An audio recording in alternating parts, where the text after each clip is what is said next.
welcome to Power Play. I'm Vashi Kapelos in Ottawa. Tonight, insulating Canada's economy. We will build our way out of the economic crisis. We'll cut energy taxes by getting rid of the entire carbon tax. Send more New Democrats to Ottawa, and we will fight for you. Is there a path to Canadian economic growth through the Trump presidency? We've got candidates standing by to debate that very issue in just moments. Then, superpower trade war. Something used against us for many years by other countries and taken advantage of us, ripped us off and left us for dead. Trump turns up the temperature on his trade war with China, set to raise U.S. tariffs on Chinese imports as of midnight to a whopping 104%. Plus, the power of a crowd. This has got to be the biggest political gathering of the 21st century. Pierre Poilievre draws a massive audience in Edmonton as public opinion polling narrows to a tighter two-way race between the Liberals and Conservatives. Our front bench is set to fill in the lines between public opinion polling and crowd size a little bit later on in the show. First, though, We will build a new Canadian economy, the strongest economy in the G7. We will build Canada strong. We're going to unleash Canadian energy production to bring the jobs home to this country so we can stand up to the Americans from a position of strength. Who do you want in Ottawa with all the uncertainty of Donald Trump, with all the attacks on our country? Who do you want there to say, hey, wait, no, don't cut our health care. Wait, we got to stand up for working people. They've got to be the priority, not the billionaires. political leaders on the campaign trail highlighting how they'd spur economic growth through what can already be described as the tumultuous Trump administration. Just a few months on the job, and the U.S. president has launched a global trade war. As you know, the tariffs are on, and the money is pouring in at a level that we've never seen before. And it's going to be great for us. It's going to be great for other countries. We've been ripped off and abused by countries for many years with the tariff situation. They've used tariffs against us. We didn't use tariffs against them or in any way. I mean, we just didn't use them of any monumental proportion. And so we are doing it now. What Trump is describing may be chaotic, but it's also impactful American policy. Take a look at the TSX. Markets in Canada as well as around the globe on the past few days have been on a roller coaster ride. With us now on how their parties would steer this country's economy through Trump's presidency, Charles Sousa is the Liberal candidate for Mississauga Lakeshore in Ontario. Andrew Scheer is the Conservative candidate for Regina Capel in Saskatchewan. And Don Davies is the NDP candidate for Vancouver Kingsway in BC. Hi to all three of you. Thank you very much for making the time tonight. Last week's panel, we started with the Liberals, so tonight we'll start with the Conservatives. Mr. Scheer, my question to you, and I'll actually pose it to all three of you, is right now we send 75% of everything we export in this country to one single destination, the United States. If your party forms government, and if you could quantify, please, how much would that change and by when? Well, the goal would be to diversify our trading markets as quickly as possible. When the Liberals canceled big energy projects like Northern Gateway and Energy East, that made Canada more vulnerable and weaker and more dependent on the United States. That means that Canada sells its energy at a discount to the United States instead of opening up those Asian markets and domestic markets here in Canada. Mark Carney has said that we need to leave the oil and gas in the ground.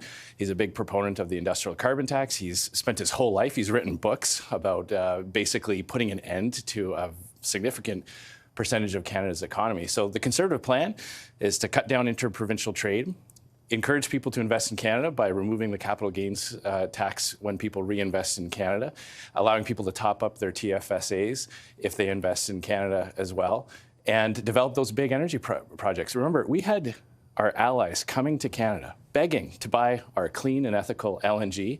The Liberals said no. Now we watch those world leaders sign those same deals in the Oval Office in the United States. That could have happened here in Canada. Canada could have been the beneficiary of that. But the Carney Liberal approach is to say no to all of that. So that would make Canada weaker and more vulnerable. Our plan, the Conservative plan, would make Canada stronger. I just want to follow up on that because, so it sounds like from what you're saying, a lot of the growth your party would bank on would be through the energy sector.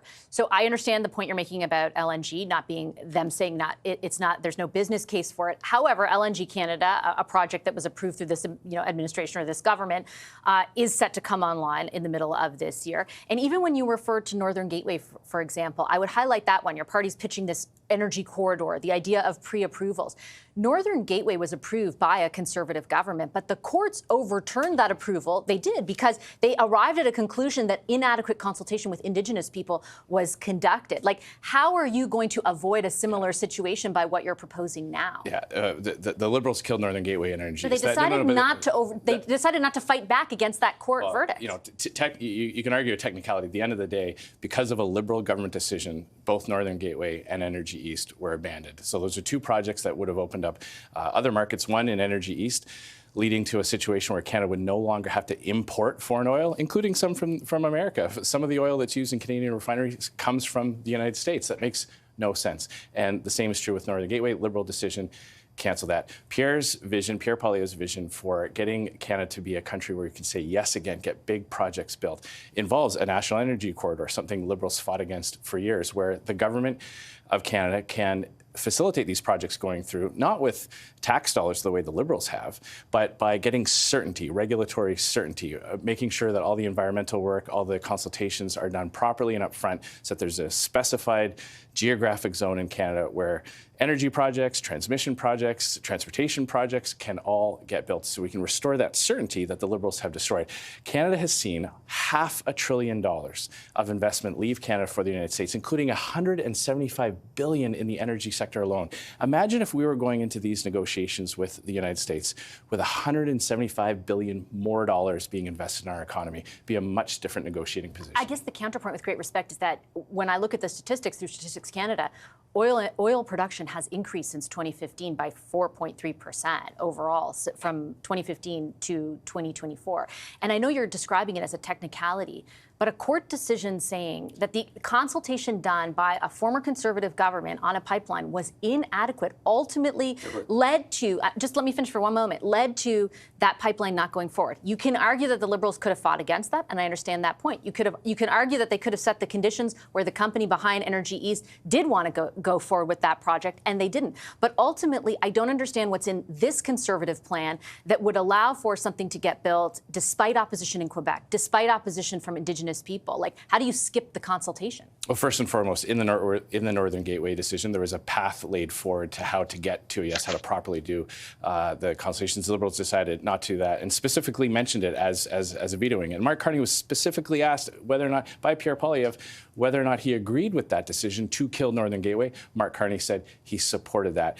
Energy East, again, it wasn't just a situation of the Liberals not fighting it. They imposed a double standard accounting measure for emissions that no other industry in Canada has to face. That has led to a lost decade in Canada because of Liberal policies. So the question for Canadians is, why would we be asked to expect the next 4 years under a Liberal government to be anything different than the last 10 years? Mark Carney has written books. He's fought his whole life against the energy sector. So that's just one component of it. We're also talking about lowering taxes for Canadians to invest in Canada. Remember, Carney wants to keep the industrial carbon tax. I've got steelworkers in my riding in Regina. I know there are lots in Hamilton and throughout Canada. Why would we want Canadian workers to have to compete against an American steel company or an American aluminum company paying a carbon tax in Canada that Americans don't have to pay? That's the Carney Liberal approach. It's going to be more of the same, and it's going to lead to the exact same results. Okay, I'm going to ask some of that to your colleague, Mr. Sousa, representing the Liberals, but I want to start off on what I promised to ask each of you initially, which is right now, Mr. Sousa, we send 75% of everything we export to the United States. If the Liberals form government, how much, could you quantify, please, would that change, and by when? Well, I certainly, you already know that Mark Carney is already having talks with other foreign leaders and establishing a trade route. We've already established a $5 billion trade diversification fund to try to look at alternative sources of support. The world is looking at Canada, and Canada is poised to do so much more given the resources available to us. And the dependence that we've had with the United States must be lessened. And the Prime Minister Carney's already made that very clear. We've already got support systems that we're doing with workers, given the tariff positions that are coming our way. We're looking at zoning in on the auto sector specifically to protect the workers and diversify our supply chain within the industry, countering the tariffs that are not compliant with trade agreements. And we are looking at many sources of opportunity. And contrary to what my colleague has just mentioned, Canada is a superpower in energy. We've also extended alternate sources of energy as a result of some of the measures that we've taken. And that, too, is a powerful source of opportunity for Canada. But with great respect, Mr. Sousa, your government has signed, for example, I think it's 4 or 5 free trade agreements in the last 10 years. And despite that, the portion of exports we send in the United States has remained stagnant, if not slightly increased. When you talk about being an energy superpower, I was the reporter asking world leaders if they would take our LNG, and they were responding positively. And then the question was asked of the former Prime Minister, Justin Trudeau, well, come on, like, they want to buy it. What about that? And he explicitly said there was not a business case. So why should Canadians believe all of a sudden a Liberal government will do something differently? Prime Minister Carney has already reached out to a number of all the premiers. We're having collaborations right now to lessen the trade barriers that sit between us. We are collaborating, given the circumstances south of the border, to stand strong for sovereignty in Canada. They are coming together. They recognize what's at stake. They recognize that we need support for the workers who are impacted as a result of these tariffs that are not only Canada, but part of measures around the world. And the volatility and the destruction of valuations across the world has taken effect within the last number of days as a result of these measures. Canada needs to be protected. And we can do all of this concurrently as we look to expand those trade routes in those discussions with other countries. I guess that doesn't really address, again, with respect, the substance of my question, which is, you know, the things that the energy sector identifies as standing in the way of trade diversification include C-69, include the emissions cap. They include the fact that your government explicitly said there's not a business case for doing this. So how are they and the rest of Canada supposed to believe all of a sudden you're going to sing from a different songbook? So actually, we are having those collaborations, those discussions with respect to Indigenous communities and the provinces. We are sitting down. We are having those conversations, recognizing what's at stake is to expand Canada's ability to export and to deliver on energy within Canada-made alternatives. And we are looking at that, and more will come in the platform as we go forward in terms of solutions, the complicated solutions we have in Canada through our federation, to enable success in expanding our energy routes. Mr. Davies, I'll turn to you and pose that same initial question, which is about our reliance on the U.S. as an export destination. 3/4 of all that we export goes there. If the NDP were to form government, by how much, and please be specific, would that change, and how fast? Well, it should change and needs to change significantly, and I think we need to get to work on it immediately. I think if there's one lesson that Canada has learned in the past year, it's that if the Americans are going to essentially declare economic warfare on us, and combined with threats of annexation, they are an unreliable trade partner. In fact, they're refusing to honor the trade agreement that President Trump signed. So I think obviously we need to pursue other trade relationships and diversify our trade markets. The passing irony of this is that both my Conservative and Liberal colleagues and their parties have been pursuing deeper economic integration with the Americans for decades.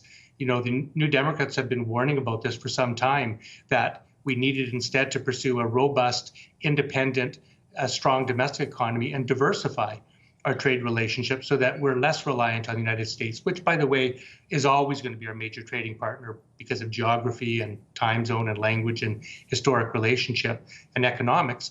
But to the extent that we can, we need to be increasing our trade with Europe, with Asia, with emerging markets. And I think we need to start on that right away.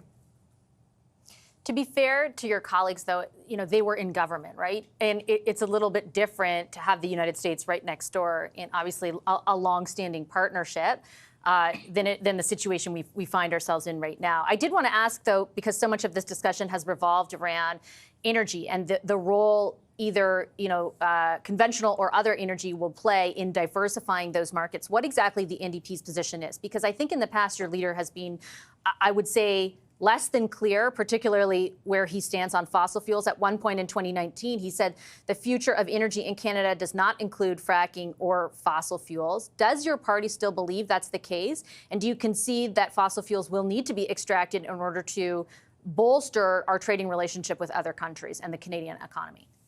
Well, let me introduce a topic that I think has not gotten anywhere near the attention it should this election so far, and that is the issue of the climate and clean energy sources. The NDP has proposed that we build a national east-west clean energy grid. We have vast hydroelectric resources in Quebec, in Ontario, in Manitoba, in British Columbia.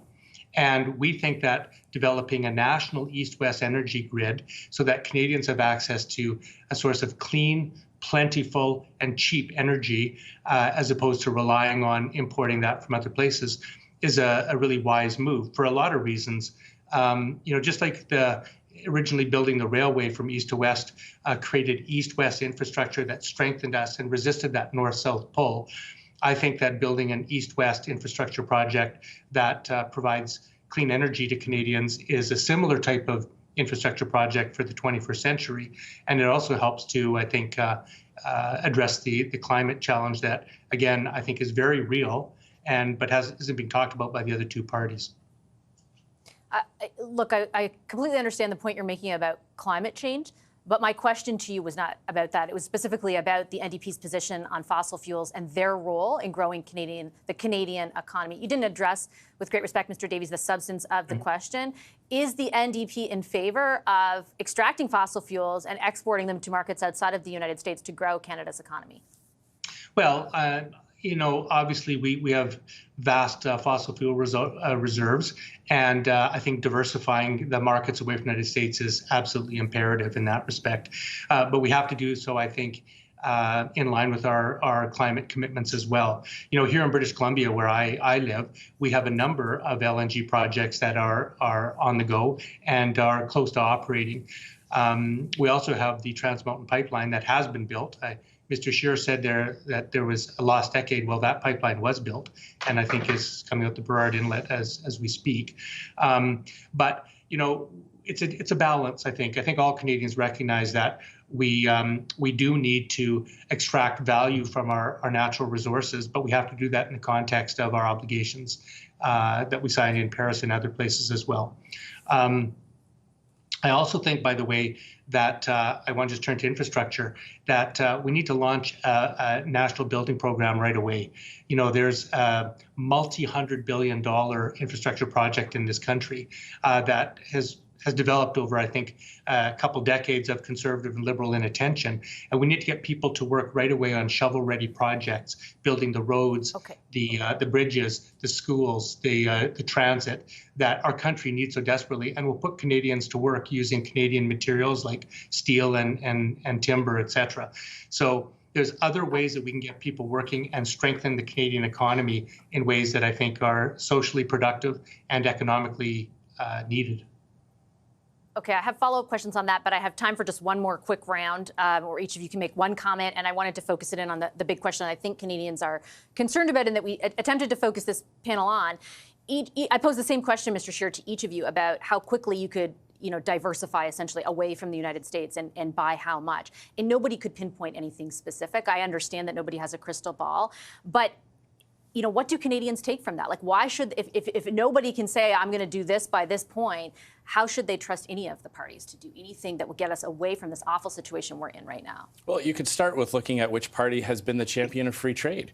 Free trade is a conservative principle. It was brought in under a previous conservative prime minister, fought, by the way, vociferously by both the Liberals and NDP. I watched the NDP and Liberals fight against new free trade deals that the previous Conservative government signed. We signed, double-digit, over a dozen free trade deals while we were in office, expanding our trade into South America, into Europe, and around the world. This is something that Conservatives believe in, that the other parties have fought at various times throughout their entire careers. And coming back to the big question of the day, how do we get our economy stronger? Pierre Poilievre and the Conservatives have announced a number of very tangible, very specific measures to get Canadians to invest in Canada, to open up trade between Canadian provinces, to get our big energy projects built again, to say yes to our allies when they come. I mean, my Liberal opponent could not answer the question about why the Liberals said no to customers coming to ask for our LNG. Having a Liberal Prime Minister say there's no business case when world leaders are literally asking for it is a little bit like a restaurant telling the people people lined up at lunch saying there's no business case for lunch here. We had customers wanting to give us their money for us to sell them what we have, and the Liberals said no. Mark Carney's going to continue that. Just very quickly, when you talk about the free trade agreements, the same question I posed to your Liberal colleague is, yes, Stephen Harper did sign all those, but we remained as dependent on sending stuff to the U.S. throughout all of it. Why should anyone believe that Conservatives will change that? I think historically, but before this Trump administration, trade with the United States was a net positive. You know, obviously it made sense. We were very close geographically. We share a very long border. We have a lot of similar functioning institutions. Thank goodness we had all those free trade deals that the previous Conservative government signed, that Liberals and NDP fought against, because that at least gives us a bit of a buffer now that we're facing these unjustified tariffs from the United States. So I think the lesson for Canadians, or my message for Canadians is, look to the party that has consistently been pro-free trade, look at the party that has the track record of signing free trade deals with other countries, and look at the party and the leader that has the vision to get big projects built again in this country, to tear down interprovincial trade barriers and incentivize Canadians to invest in Canada. Mr. Sousa, I'll put the same final question to you. If you can't put specifics, if your party can't attach specifics to by how much do we diversify our trade and by when, why should Canadians trust your party to actually do it? Yeah, well, let's speak more specifically. In this case, we did do the last trade agreement, and it was broken by Trump, who signed the agreement. So the party and the Liberal government has been actively involved in protecting Canada and in signing free trade agreements, not just with the United States, but with other countries. And by July 1st, the Prime Minister has also made reference to being more competitive within Canada by eliminating the trade barriers within the Federation. All this will make us more competitive. And it's not about gimmicks and slogans. It's about being tangible in those negotiations. And there's only one leader amongst these two that has the experience, the ability, and the success of negotiating with other countries. And that's Mark Carney. And he's already proven time and time again that we can succeed when we stand united. To avoid paying and the members Canadian opposite are talking about dividing Canada and taking a negative approach. We got to stay strong. We got to stay united in fighting the cause that's given to us as a result of these tariffs upon our country. I'll just quickly follow up, because who's talking about dividing Canada in either of the other parties? In fact, everyone's in agreement about breaking down those internal trade barriers. Like, why are you accusing them of that? Well, they're being divisive in terms of how Canada should approach it. These guys are going to bend the knee to Donald Trump. They're not going to put the elbows up, as we've now made a Canadian slogan out of. We've got to stand united. We can't talk the Trump language that they're proposing. They're not going to go down there with some of their friends and talk sort of through the gimmicks, the surface. We need to dig deep. And Donald Trump, the Trump administration, has shown respect to Mark Carney. Never has he referred to him as the governor of Canada. He's talking about, what are we going to do now, given that we have a strong alternative. Someone's going to stand tall to protect our sovereignty, protect our workers, and now the world is looking at us to protect them as we broaden our scope in our trade routes. Mr. Scheer wants to respond, and then the final word to Mr. Davies. Go for it very quickly. Yeah, first of all, you know, what Mark Carney wants us to do, this elbows up rhetoric doesn't match what their policies are. He wants to send our hockey team onto the ice without sticks, without skates, by imposing an industrial carbon tax and by keeping it in all the anti-energy, like the No More Pipelines law. And when my Liberal opponent is talking about which party leader has a background, my party leader does not have a track record of moving assets to Bermuda to avoid paying taxes. That's what Mark Carney did. Mark Carney has consistently chosen every other country other than Canada. We'll have a whole other debate, I promise, about the tax haven issue, because I do find it very interesting. I know Mr. Davies would likely want to weigh in on that. Final word to you. How can anyone trust your party when you also could not provide specifics? Well, the NDP is the only party with a leader that has not so far been endorsed by Mr. Trump, so I'll point that out. Listen, there's a precursor question, I think, before we talk about trade, Vashti, and that's, what is Canada producing to trade? And I think what's really important here is that we start shifting our economy to become much more self-reliant. If we remember COVID, we couldn't produce our own vaccine here. Our healthcare workers are running short on masks and gloves. Patients were running at risk of running out of ventilators. We need to start producing more in this country and become more self-sufficient. We also have to add more value to our raw resources. You know, we used to call it ripping and shipping. We're still sending raw logs out of this country. We're sending raw bitumen out of this country. We should be adding the secondary and tertiary value to those products here in Canada so that we're gaining that additional value. And that's the kind of economic development that the New Democrats are proposing in this country to make Canada a more resilient, independent economy so we have higher value goods to trade with the rest of the world. Okay, I have to leave it there. Refineries are very expensive, but we'll save that for another debate as well. Thank you very much, all of you, for making the time for the discussion. I appreciate it. Charles Sousa, Andrew Scheer, and Don Davies. I'm going to take a quick commercial break. More Power Play just ahead on the other end of that break.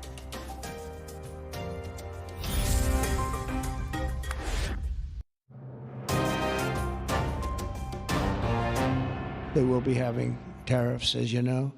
It's an amazing thing. This has been something used against us for many years by other countries, China in particular, but others, not just China, others, and taken advantage of us, ripped us off, and left us for dead, frankly. And I believe if I didn't become your president, I believe that this country would have had problems like they've never had before. U.S. President Donald Trump there hitting back at China, escalating an already punctuated trade war between the two superpowers to something else. Last week, on Trump's so-called Liberation Day, you'll remember, he jacked U.S. tariffs on China up to 54%. China then retaliated, slapping 34% tariffs on U.S. imports. That sent markets into a big reaction. Now Trump, well, he says he's going to add another 50% tariff as of midnight, which would bring American tariffs on Chinese goods to a whopping 104%. In a social media statement earlier today, a Chinese foreign ministry spokesperson wrote, "If the U.S. disregards the interests of both nations and the international community by persisting with tariff wars and trade wars, China will have no choice but to fight to the end." U.S. Trade Representative, however, Jamieson Greer, defended the policy before the Senate Finance Committee. Take a listen. They have agency in this. They elected to announce retaliation. Other countries did not. Other countries signaled that they'd like to find a path forward on reciprocity. China has not said that, and we will see where that goes. I think we need to work with our closest friends to make sure that we have trading arrangements that work. And if the Chinese are open, we'll see what. But they haven't signaled that at all. So I don't think that's in the very near term with China. The China-U.S. back and forth sent the markets up, down, and then even further down. Both the Canadian and U.S. stock market closed the day down. We'll take a quick commercial break. Coming up, Pierre Poilievre draws anywhere from 9,000 to 12,000 people, according to the RCMP, to an Edmonton rally. We're going to bring in our front bench on the crowds and the polls. Brian Gallant, James Moore, Tom Mulcair, and Rob Benzie. There they are. They're with us next.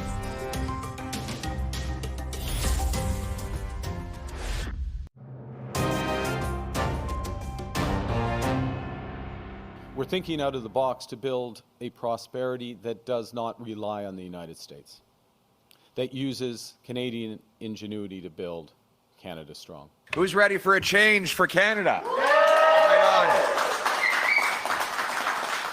on. You're all ready to put Canada first for a change? Yes. Excellent. Do you think you can win your own riding? Absolutely. I'm confident that I'll be able to serve the people of Burnaby Central. And I'm also confident that people in this country need New Democrats. It is campaign hump week, and party leaders are on the stump rolling out policy as they approach this campaign's halfway point. If the story of the campaign's open was a stark Liberal polling recovery, with leader Mark Carney enjoying early leads, the chapter on that narrative isn't entirely closed. As you can see here on this graph, watch how the Liberal lead is starting to narrow back towards a more competitive race at the top line level. Some polls have the Liberals and Conservatives now neck and neck, and in the aggregate, we can also show you the field has certainly narrowed. And there's something else going on. Pierre Poilievre keeps drawing huge crowds at campaign rallies.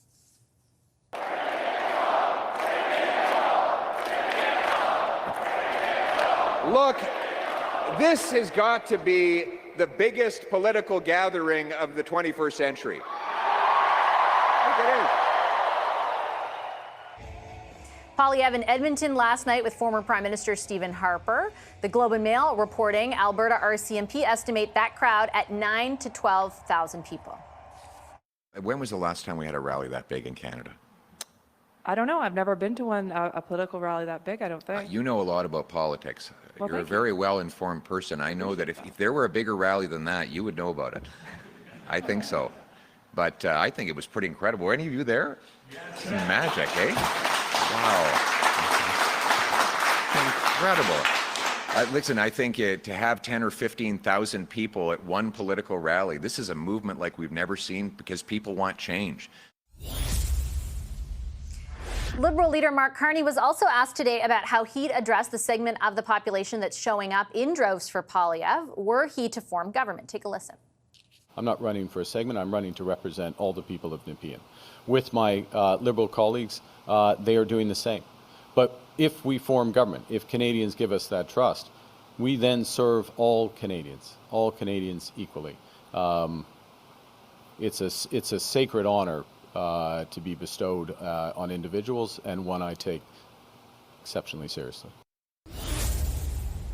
With us now to talk about how to reconcile it all is our front bench. Former New Brunswick Liberal Premier Brian Gallant is here. He's the CEO of Space Canada. Former Conservative Industry Minister James Moore is with us. He's now a senior advisor with Edelman. CTV News political analyst and former NDP leader Tom Mulcair is here, as is the Toronto Star's Queen's Park Bureau Chief Rob Benzie. Hi, everybody. Very nice to see you. James, I'll start with you.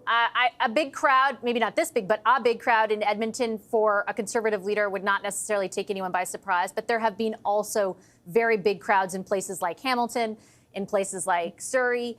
How do you reconcile the motivation of those voters and what we are seeing, trending at least in public opinion polls over the last month?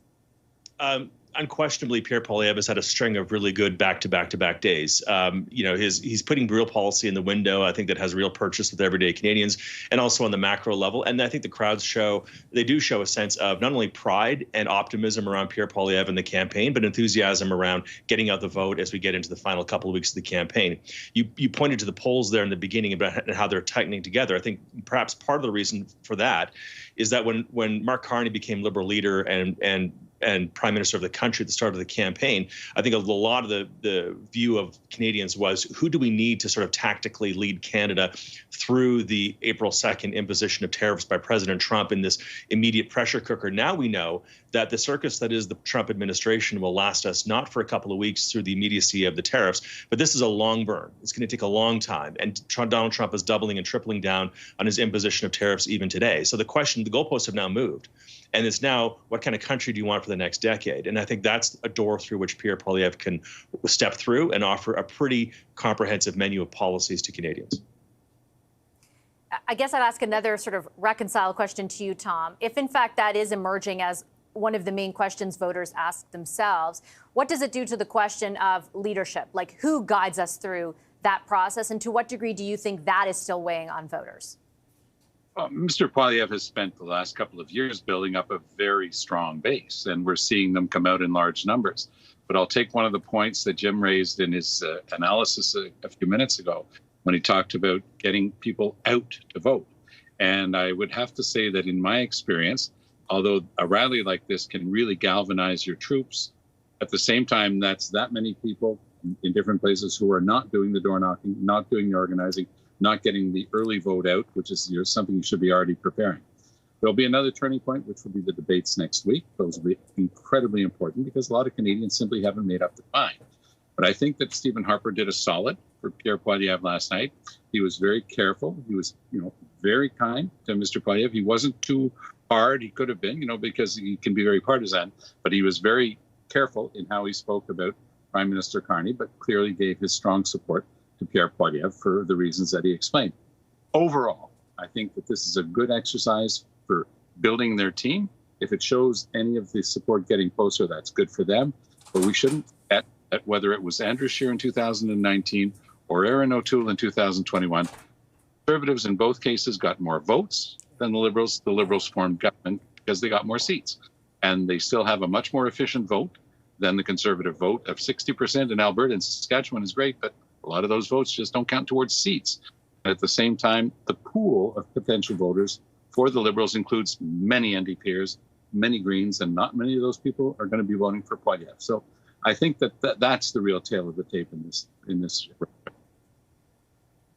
Jumping off what Tom's saying there, Brian, I mean, I hear from a lot of people who listen to the radio program I host who are saying, well, what if the polls are all wrong? Like they were, for example, in the United States back in 2016, and they point to the crowds to say, like, look at the crowds. Maybe that shows that, in fact, they're not capturing the true sentiment across the country.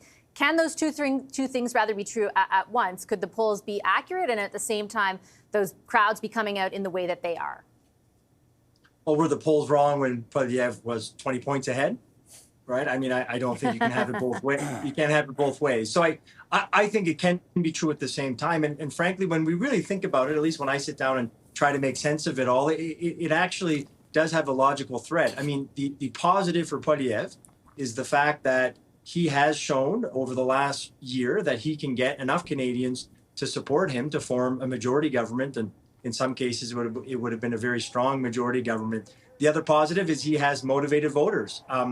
Look, we have to point that it's in Edmonton, a stronghold, not the city itself, but the region would be a stronghold for Poilievre. So certainly that would be a factor. But nevertheless, motivated people are willing to come to these rallies, support him. They're going to work hard to get out the vote. The negative, look, the obviously the narrative of what's on people's minds has shifted. Now, whether it has sort of mildly shifted back to James's point, maybe. I think that's certainly a possibility. But during the campaign as a whole, Trump has been the main issue, and I would suspect will still be a pretty important issue. Then when you have Carney, he took the Liberals from a 15, 20-point deficit, brought them back into the game, started to have a lead. You could argue he has the resume for the time, for the issue. But the negative, he's a novice to politics, and the polling also shows that the support is soft. So to Tom's point, I do think the debates could be another mini turning point, or at least another sort of way we'll sort of test these theories that are happening at the same time. Last word to you, Rob. Yeah, I mean, I think I agree with James and Tom and Brian to a point, but I also think that rallies can be deceptive.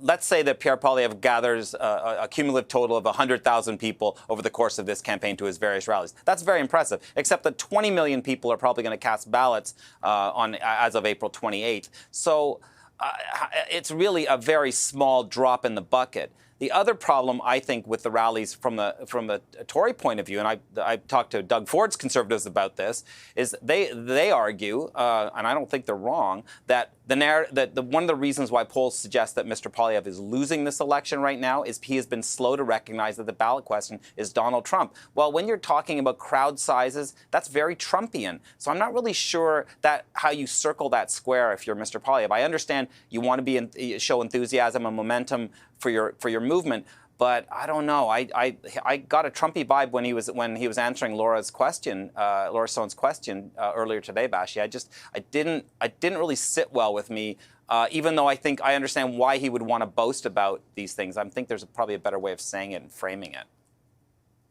Okay, I got to take a quick commercial break. Our entire front bench is sticking around. We're going to talk more about Donald Trump after a short break. Stay right there.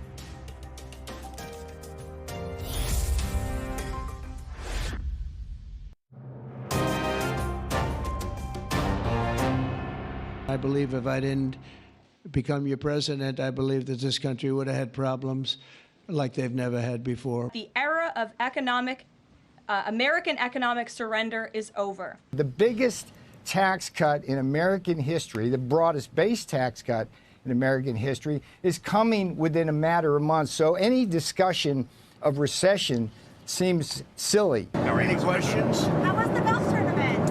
Very good, because I won. It's good to win.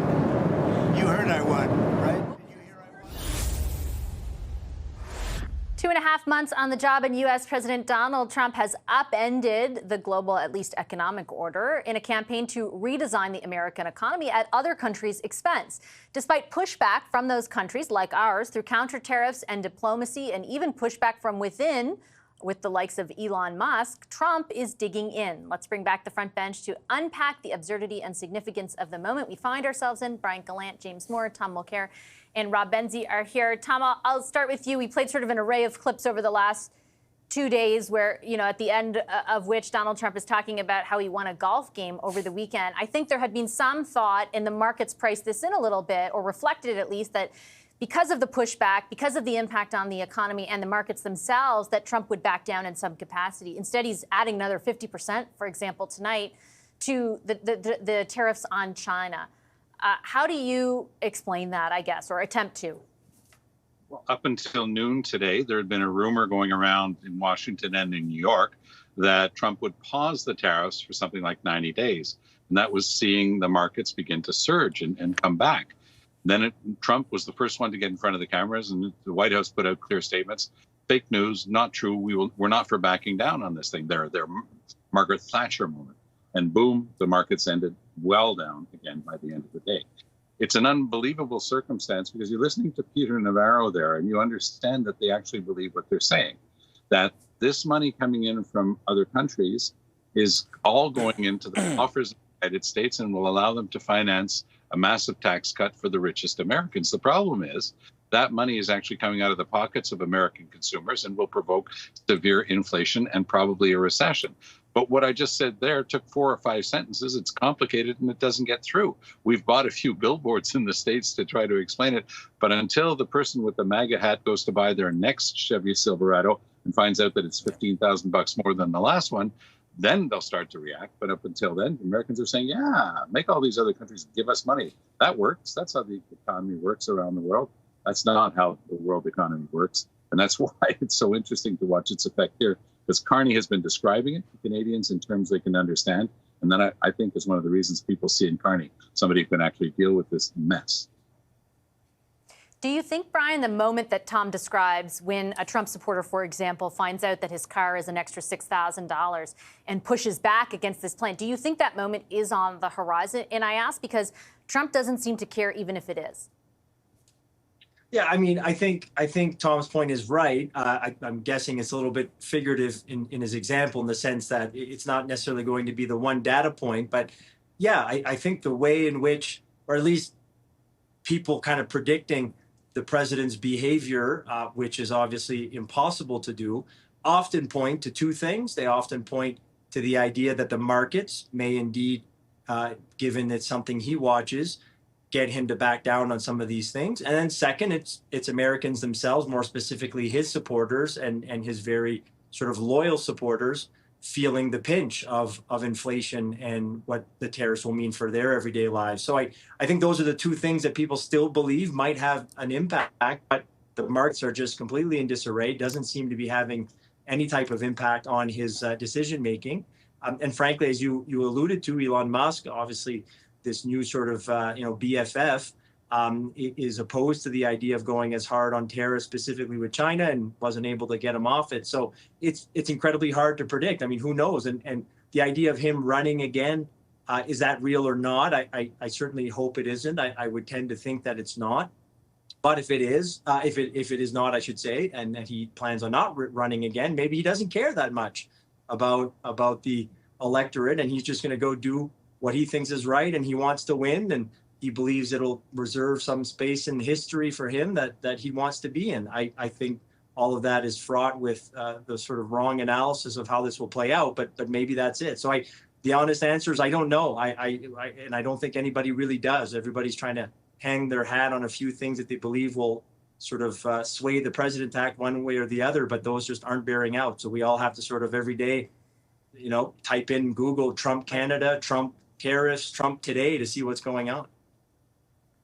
Well, and I think that also points to, Rob, the fact that you talk about Elon Musk now calling out Peter Navarro, the pushback from the world really on all this. At the same time, countries are calling, the White House says, to negotiate. And he seems to really believe it doesn't seem like a negotiating tactic. The more this goes on, the more he seems to really believe this as an economic theory, despite the fact there isn't any evidence to support it. Historically, he has a different interpretation.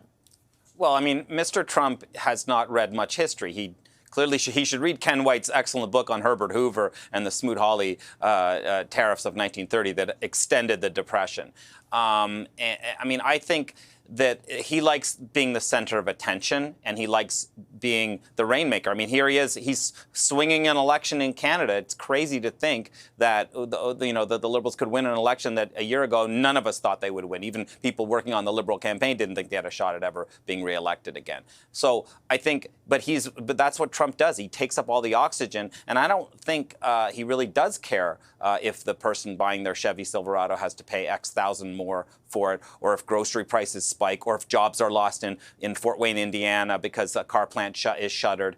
I don't think he's thinking about those things, and that's unfortunate. And I think the only guardrail in him, unfortunately for all of us and for our RRSPs and our investments and our TFSAs, is the midterm elections that are still a year and a half away, and when the Republicans presumably will be battered pretty badly in both the Senate and the House of Representatives. Well, I guess the question is, do you think as we inch toward those midterms, James, that they will weigh on his own calculations? Who knows? You know, inside of one sentence yesterday, he said, well, these could be permanent or they might be temporary. I don't know. It's, you know, the normal sentence, right, of subject, adjective, noun, and verb, his sentences fall apart in mid-flight, and you don't know what he's thinking on any random moment. So, you know, even if the rumors of yesterday were arrived at and became a reality, and there was a 90-day reprieve, what large-scale firm and any kind of responsible senior executive team would make large-scale purchasing and decisions about investing into either part of the Canada-U.S. relationship, not knowing what's going to happen in 90 days' time? I imagine if there's a 90-day pause, you know, you would see the TSX, the Dow, the S&P, they would all have a nice quick spike, and then you'd see a lot of people cash out and throw their money into GICs and sit on them and try to be safe and hold cash and wait for the midterms and see what's next. The roller coaster ride that we're on is not ending anytime soon, and and we're in for the long haul. By the way, it's not just the expensive Silverados that Tom mentioned that the MAGA supporters would be frustrated by. It's also things like Donald Trump avoiding a ramp ceremony this past weekend when he was invited by the families of fallen American soldiers, and he decided to skip that to go to a round of golf. These things compounding one after the other are things that will lead to the Red Hat MAGA crew to say, you know what, I'm tired of being poor, I'm tired of being insulted, I'm tired of the uncertainty, and eventually they will turn away and be tired of Donald Trump. Okay, I'll leave it on that note. Thanks, everyone. Appreciate the discussion tonight. Brian Gallant, James Moore, Tom Mulcair, and Rob Benzia, our front bench. We're back in just a moment.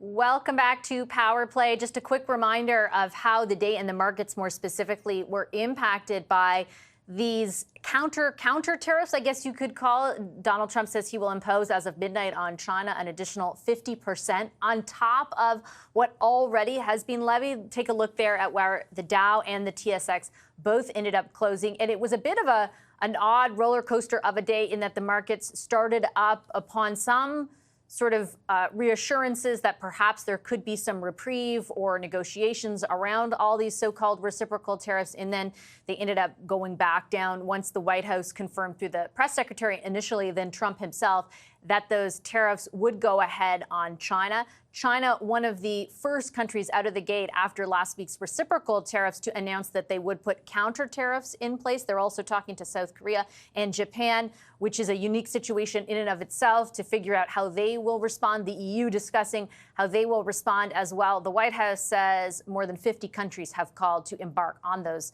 so-called, again, negotiations. I will leave Power Play there. I'm Vashi Kapels. Thanks so much for watching. Have a wonderful rest of your night.